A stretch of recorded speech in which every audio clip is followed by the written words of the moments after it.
Naog daw sa sunog ang muabot sa 50 ka mga panimay nga miulbo sa Zone Tamatis, Barangay Paknaan, Mandawi City. Ang detalye sa report ni Fem Ridumabo. Nadawat sa Mandawi City Fire ang alarma sa sunog sa Zone Tamatis, Barangay Paknaan, Mandawi City, pasado alas 2 kagahapon sa kadlawon. Matod pa nagsugod ang kaayo sa panimay nga iya sa usa ka alias Dilon. Tungod kay gama samad sa mixed concrete ug light materials, ang mga panimay ug sikit-sikit kini hinungdan nga dali kini nakakatap sa ubang kabalayan. Giisa ang sunog sa second alarm ug tungod sa kasulunon sa dapit, pasado alas 4 na sa kadlawon, nadeklarar sa kabumbiruhan nga fire out. Usa sa gitanaw sa kabumbiruhan nga hinungdan sa sunog ang posibleng napasagdan nga nakasaksak nga mga appliances. Moabot sa dulan 200 ka individual ang apektado sa maong sunog. Wala hinoy natala nga nakalas o naangol sa maong sunog. Apan kay kadlaw na hitabo, way nasalbar nga kagamitan ug mga sapot ang mga biktima sa sunog. Panawagan nila ang tabang. Namo ko yung mga storya sad nga ang wire ko noon is spark niya. Natagak sa gumon. Ang kanang gumon magud kay mao na siya murag kanang waste product sa lanot ba. Inigkaskas ang lanot limpyuhan para himo og silhig nya. Kuan gyud na flammable kayo ba. Dali kina siya mo kayo. Kinahanglan jud kay mig ngana na mga kanang necessities lang sa amo ang daily nga kuan man ba.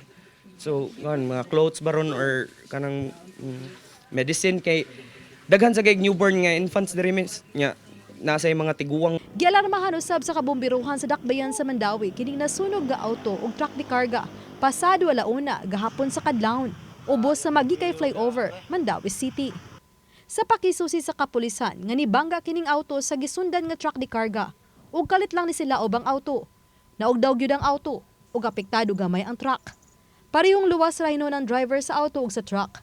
Padayon ang pakisusi sa kapulisan ug kabumbiruhan sa insidente.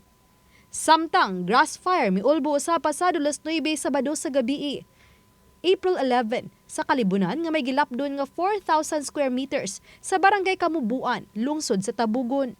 Human sa usa ka oras, hingpit na paong sa kabumbiruhan ang kayo. Usa sa gitanaw nga hinungdan sa maong grass fire, nga adunay nagdaob haduol sa dapit, ug ang napalid nga agipo mao'y hinungdan sa sunog. Gawas nga dunay balaod nga nagdili sa pagdaob. Subling pahimangno sa Cebu Provincial Fire Marshal, Fire Superintendent Ara Alpajaro. Nga likayan kini, kay posible kining muhatod sa kadaot tungod sa grabing kainit karon sa panahon. Ang public na iwasan po yung pagsusunog and yung pagtatapon ng mga cigarette butts.